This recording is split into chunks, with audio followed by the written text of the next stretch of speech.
Motorsports. We were born into this. There is no escape. The speed, the race, the passion, the people. A&P is our only race course in Atlantic Canada, and it not only attracts the cars, but one of the fastest machines known to man. The motorcycle.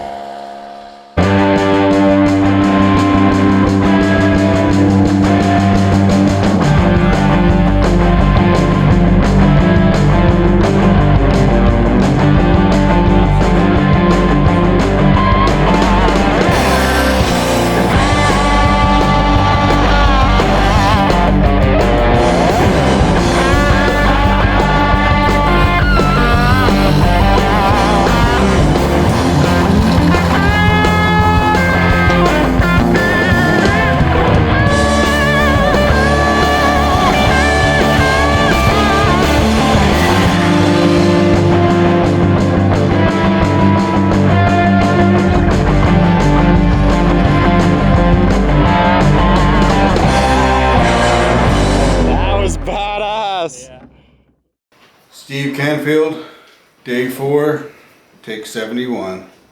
All right, welcome back. It is winter here in the Maritimes, and that's when we get started with our In the Garage series. This isn't necessarily a track series. This is for A&P in general. We're going to talk about kind of the history of A&P and some other machines that spend their time on the pavement there.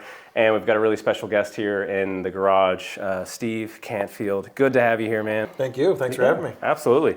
So we'll talk a little bit about you and kind of your family's history with A&P, the stuff that your dad had involvement back in the 70s and stuff when A&P was built. But I guess, yeah, tell me, who you are, where you're from, and what's your deal, man? My name is Steve Canfield. I am the son of Jack Canfield, who is the one of the original founders, builders, maintenance guy, a little bit of everything, racer, car racer, bike racer. The track started being built in 72, the same year I was born. And 74 is finished and started its 50th year anniversary this year in 2024. So it's one of those things where it's been a lifelong obsession for me. Same with my dad, and same with my brothers and my nephew. So we kind of naturally got into racing. Dad had that inspiration in us for sure. Yeah, and there was a picture, which I think we'll cut to. He had the first bike on track. Yes. When the track opened. Yes. That's awesome. Yeah, there you have the picture there. And so, that was the very first picture, very first time the bike was on the racetrack or anything was on the racetrack. So he wiggled his way in there and figured out a way to get out there. And Gary McKinnon, who races with us, Gary's a Hall of Famer. Gary actually won the very first race at Atlantic Motorsports Park. Really? And Gary still races with us 50 years later. That's a sweet trophy to hold over, right? That would be, yes. I won the first race at A&P. Yes, for sure. I haven't won any races at A&P. No, I kid. But so he ran for years doing bikes. He eventually got into cars as well. I think he ran an old Datsun 510. Yes. What that would have been like, I guess, 80s, 70s, 80s? 70s, yeah. Yeah. Okay. So us growing up as kids, I was born in 72, so I'm 52. So us growing up as kids, we grew up as car racers. Dad had his race bikes in the garages and stuff, but we always grew up as a car racing family. Dad was, raced before Atlantic Motorsports Park was built. He was racing in abandoned airstrips and parking lots, anywhere they could beg, borrow, steal a lot somewhere. And that was the whole idea. A bunch of them got together and said, we need a track. We need to build something. Yeah. So growing up, just before I was born, Dad decided, I'm competitive. I still want to race, but I wasn't competitive enough to be in the top guys for motorcycle racing. So his shift went to four wheels with the cars. Mm-hmm. So we grew up as a car racing family. And then he shifted over. When I started racing when I was 15, he shifted over and got rid of the car and started racing bikes back again with me when I started. Awesome. So when they were, coming to the conclusion that we need a racetrack here locally, how did they go about finding the location of A&P and how did they figure out the layout? I mean, you're limited geographically of how the land is, and if you've been to A&P or you've seen some of our other videos, it's a roller coaster. Like there's a lot of elevation change. So what made them choose that location and all that? Their whole idea, thankfully, the dad and the other guys who got involved in it, they didn't want a racetrack where it was just flat, straight, flat, racing, and the guy with the most amount of money wins on the, drag race down the straightaways. They wanted something that was very technical, very tight, and if anybody's been around the racetrack, it is that for sure. Yeah.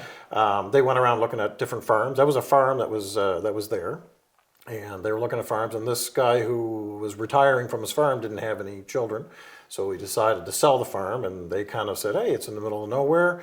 And now the city's kind of migrating out towards it more, but back then it was certainly in the middle of nowhere. Yeah. And it was the land, the way you see it, is pretty much the way it was built, right? It was the natural lay of the land. So they thought, this is perfect. Yeah. Elevations changes, and you can go this way and that way, and up and down, and everything else. So it certainly they got what they wanted. They wanted something that would be challenging. Yeah. And coming from an airport, an old abandoned airport or a parking lot, no elevation changes, and you might put some rocks there or some pylons or some hay bales. They didn't want that. They wanted something that was going to be creative. Yeah. No, and that's good. I mean, a lot of tracks, especially with expansion and more developments and stuff and housing crisis and all that, developers are pushing towards getting closer to tracks.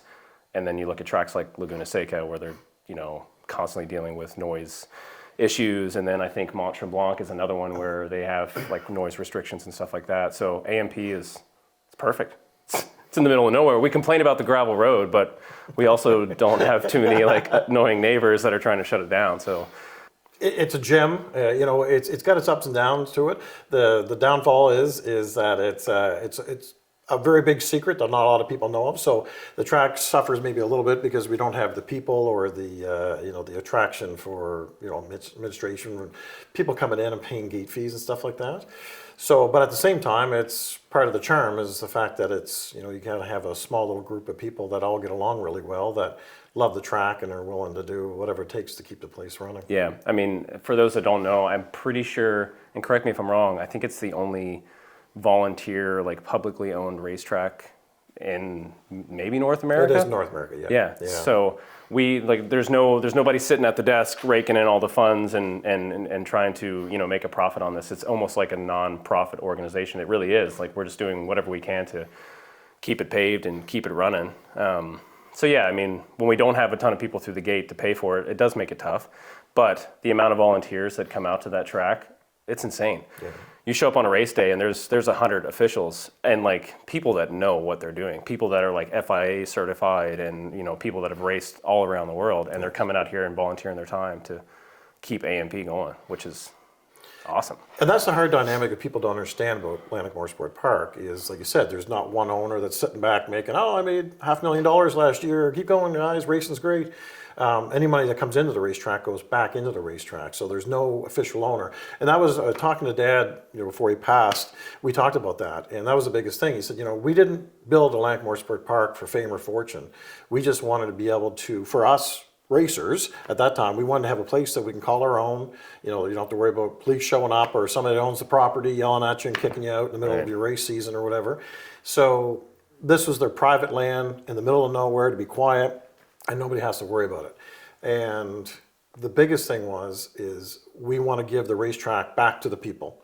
Like, we're not sitting there and saying once it's paid off and stuff, we're gonna collect a whole bunch of big paychecks. What they wanted to do is, here's the property, here's the facility, here's the land.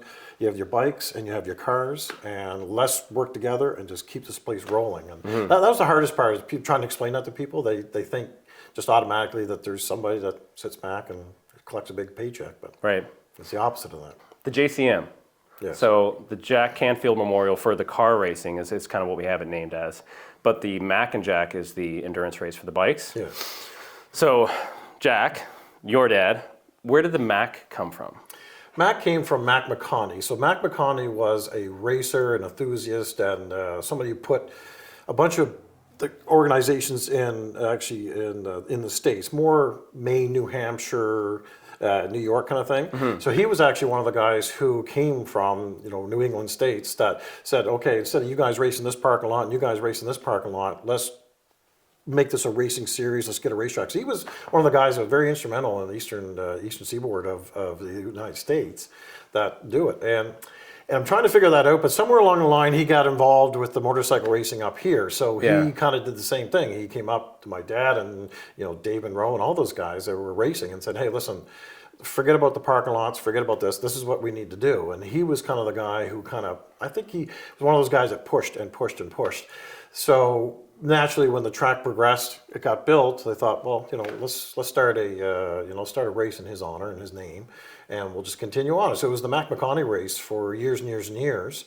Fast forward when Dad passed away in 2003, they decided, you know what? Why don't we call it, the Mack and Jack, and kind of incorporate it. So usually at the end of the Mack and Jack races, myself, my nephew, Corey Canfield, that races with us, we usually try to get up on the podium and kind of give a little spiel and let people know. And it's actually good. As a bunch of bike races, we're all a bunch of crazy yahoos, and we like to laugh and joke around and be noisy. But when you're talking about that stuff, you could hear a pin drop out there. Absolutely. It's that history that they say, those guys are the ones who started this.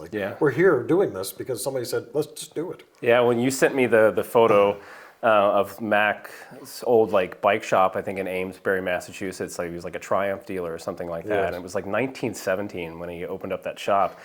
And I'm like, Amesbury, Mass, how did he get up here? And then it's I'm kind of wondering, the Halifax explosion, we send a Christmas tree down to Boston. Maybe we should send them a motorcycle or something every year down to Amesbury for Mack. Might be a great idea, actually. Yeah. Oh, that's great. So you've been racing bikes for, well, I guess 40 years. A little under 40 years, yeah. I started in '87, so I started when I was 15. So I wanted to take the race school, and at that time I had no street bike. I just had an old dirt bike, and Dad said, well, if you want to take the race school, we got to put some street tires. So we stole some old tires off of one of Dad's old bikes, and it had no brakes on it. It had old drum brakes that you could squeeze the lever and you might as well throw an anchor your feet out. You're going to have about the same amount of braking power. So we grafted on some old tires, and I took the race school. And on a dirt bike with street tires? On a dirt bike with street tires. So I kind of made a supermoto out of it before supermotos were even thought of. And I remember after the race school, I was like, oh, geez, this is kind of fun. I've always had, we've always had bikes. We grew up, I started riding dirt bikes when I was 5 years old. So, fast forward to 15, and when I was 15, and Dad said, we were talking, I said, Dad, I'd like to try this racing thing. And then Dad said, I got an old bike. In the garage here, and if you want to do it, let's graft it together. My mother was not so happy with that, and it was bad enough that her husband had a lifetime passion of racing, and now her firstborn son is getting into racing. And there was only one thing worse than that. That's when my nephew Corey started racing. Corey Canfield. He started when he was 14 or 15. So my poor mom had to deal with her husband, her firstborn son, and her first grandson born racing. So she kind of got voted out, unfortunately, but she was very supportive. But I'm sure if we told her we were going to stop racing, she'd be out dancing in the street and enjoying herself, right? But you've got some young kids too that are getting into it and kind of loving the track and the vibe of racing as well. Yeah, I have a stepson, Patrick. He's a teenager now, and he used to come up all the track all the time. My little guy, who's named Jack Canfield now, and he's 6 years old. I know people from the racetrack say, man, you got some big shoes to fill, so I don't know what his next thing. So if he's watching it now, when you get older, you got some big shoes, right? There you go. And we take his dirt bike up there, and he loves it. And, I think he's more popular than I am. We walk around the pits and everything. Hey, Jack. And, That's awesome. I'm here too. And your brother Wayne, he this last year, which race was that for him? Was it his 50th?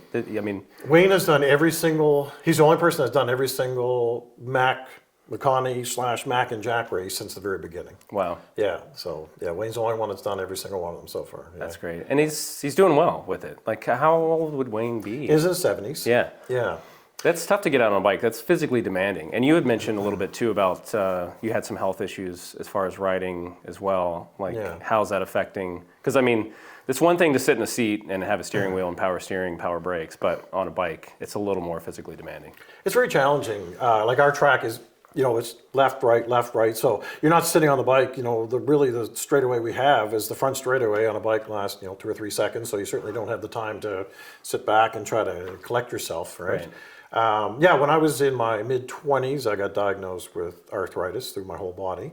And when, at that time, they basically said when you're in your 40s, you'll be in a wheelchair because it was very aggressive. Wow. Now, with today's technology and medical stuff, it's certainly changed, changed that. But, I'm limited to my ability, like my knees are bad, so I can't pull my knees back very well. And anybody see me in the bike racing, the side of my toes are worn off my race boots and stuff because I can't tuck my feet back, and I always have to fix them and stuff before I go back to racing. Make it work, I guess, right? Yeah, the hardest part was the wrist because I don't have any rear wrist movement anymore because it's seized up. Okay. So when you're sitting on a bike, normally your thing is to pull your wrist back. Right. I can't do that. So I actually, if you look at any of the pictures like me mid-turns, you can actually see I have to roll my hand forward like this. Get another bite on. Yeah, and then pull it back with my elbow and my shoulder. So I'm not using my wrist, I'm using my whole arm to use the throttle. So eventually after a while, it just becomes what's normal and stuff, right? Yeah, So you get used to it. Yeah, and it gets sore. I get off the bike and I limp around like an old guy and take some Advil and go back on the next one and away you go. Yeah. Right, so. Well, I mean, even talking, the first interview that we did was with Lee and Eugene Pettigrew, and talking with Eugene about how he overcome the challenges, right? Amazing. Yeah. You do what you got to do. Yeah. So, did you do any stuff in cars? Never, no. Yeah. I had an old Mustang I took around the racetrack a couple times. That was a lot of fun. But realistically, you said we grew up as a car racer. When I told Dad that I wanted to go racing, Dad said, you know what, truthfully, his real passion was the motorcycles. He loved racing. Racing was just in his blood, and he was never going to get rid of that. Yeah. But the cars were a competitive way to do it. An older part of his, was quarters, 40s, 50s, 60s kind of thing. So then when I wanted to go bike racing, he's like, you know what, let's just go. Let's just go. He said, I'll put some old bikes together, and away we went, right? Well, we'll have to drag you into the car as track series. I'd love to. We're recruiting racers, so we'll get you out there. Yeah, I thought about it quite often, right? And I have some friends that are car racers there, and it's you start talking to them, and you certainly, when you're looking at the race cars and stuff, you certainly get the bug because, like I said, we grew up as kids. We always had a race car in our garage. We were off camera there for a couple minutes, just taking a coffee break, and you told a pretty interesting story about your dad and racing some out-of-town Porsche guys, I think. You gotta say it. I thought it was so yeah. So it was fun, and I have to find some pictures. I know I have them around somewhere, and I'll get them to you. So, Dad driving in the old Datsun 510 from back in the 70s, it's just this little small little basic street car that was never designed to be racing, but they became very popular. And, the Porsche guys had shown up with the big wide body kits and the big trailers and stuff. And here we are, a bunch of Nova Scotians, we're just, most guys were dragging their cars behind their vehicles and stuff at the time. Yeah. And, or driving them to the track. Driving them to the track, that happens too. Yeah. And, they basically, in a roundabout kind of way, said to the, in the driver's meeting, just kind of stay out of our way. We're going to the front. We're here to put on a show, and I get that. Their cars were probably worth more than our homes worth at the time, right? Yeah.